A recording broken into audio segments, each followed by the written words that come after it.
rest away this afternoon. Thank you, Jessica.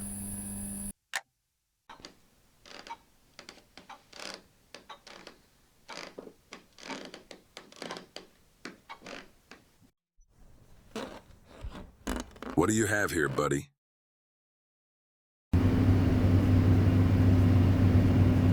So let's go.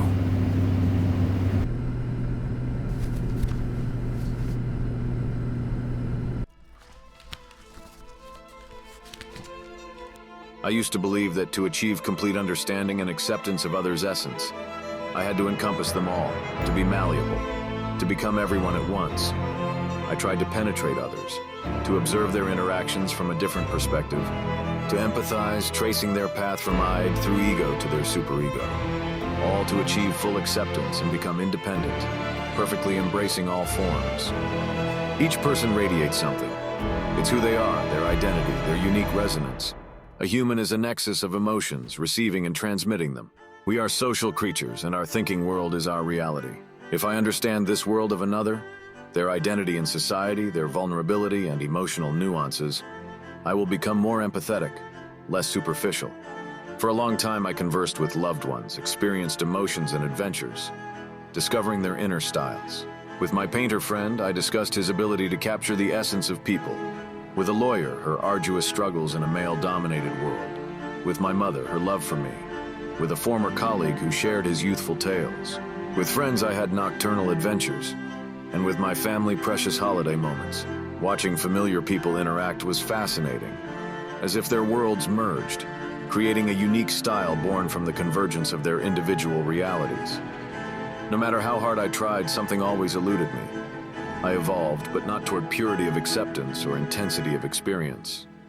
After much introspection, I noticed a pattern that revealed a simple yet all-defining thought. I was focusing in the wrong direction.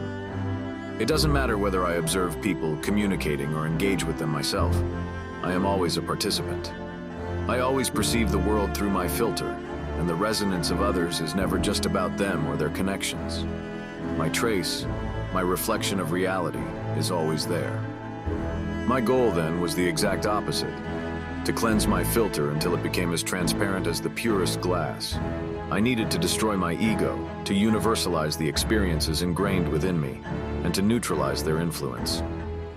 By nature, we mirror. When I perceive a subject, I become more like them, and my filter absorbs their color. How can I overcome this paradox? I must fully understand myself, my core, my style, which is hidden from me precisely because I constantly perceive reality through it. I embarked on a journey of self-discovery, a detective's work of uncovering my essence. I sought my roots, delving deeper and deeper. I separated, distilled what defines me. The process was painful. Many nights I wrestled with my shadow, my self-awareness, revealing all my weaknesses, complexes, and sorrows. Awareness, however, was not the end.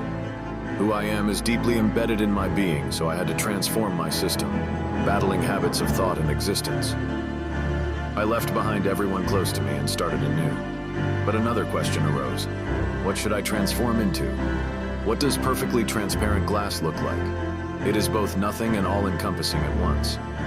I had to live in the present, perceive only the present, and view the world without regard for the past or the abstract. The more I detached from abstraction, the closer I came to the essence of people and profound emotions. I encountered spirited, heartfelt emotions, but also pain, grief, and unbearable fear. Through the fullness of human lives, a certain sorrow settled within me. I found myself returning. In solitude, I transformed once again into a human being, longing to be loved, to be vivid.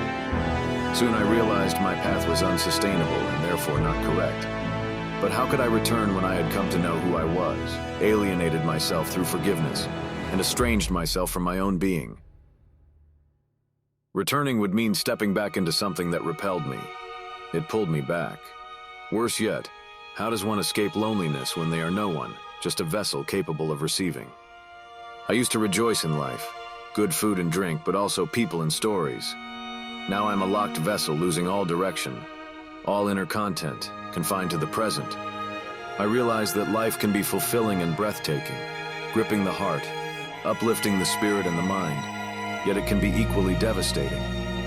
Whatever crosses our path, however deeply we explore the emotions flowing from every corner of the world. How damned we will be if we choose the wrong way. Let's call it irreversibility. Before I fully immersed myself in the emptiness of the present moment, I began to realize how reality was slipping through my fingers. A life once full of sparks and colors had narrowed into colorless silence. The presence I'd once yearned to experience fully had become a cage where everything was balanced, yet lifeless, motionless, meaningless. One night as I lay alone in the silence of my own breathing, a strange feeling overcame me. It wasn't regret or fear. It was a new kind of emptiness, an emptiness aware of itself. I felt like a vessel with nothing left to receive, having rejected everything. And right then, amidst the silence, I heard something for the first time in ages. It wasn't the voice of other people or any words. It was something deep, primal, the beating of my own heart. I was alive. Despite everything I tried to suppress, despite my attempts to become transparent, my body had its own plan. It kept beating, as if trying to tell me that every pulse carried more meaning than I could ever imagine. That evening, for the first time in a long while, I looked into the mirror. I saw something different than I had expected. It wasn't a person without ego, without emotions, without a story. It was a person who had failed, someone who had tried to transcend themselves, but in the process had forgotten that what is most human within them is also their essence, whether they like it or not. Tears no longer fall. I've wept them dry. Smiling hurts, especially the essence of it within me, which has lost its sincerity. And when you lose your tears and your smile and finally yourself, what else is there but to embrace the last grande dame, to accept her arms extended by the sleepless path laid before us? Et in Arcadia ego, she said, and take my hand. I finish writing these words thinking of all the beauty I have witnessed and experienced. I think of my family and friends whom I have hurt and abandoned.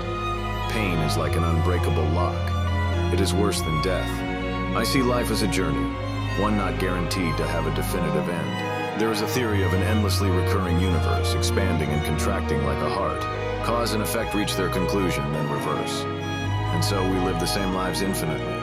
This is why Friedrich Nietzsche's thought experiment, his eternal return, which assigns infinite value to every moment, is both soothing and prepares us for the final journey. I bid farewell to another cycle of my life, like a collector of souls who renounced himself, discovered himself, and reached rock bottom. Seek fulfillment, determine who you are, and above all, live. Truly live.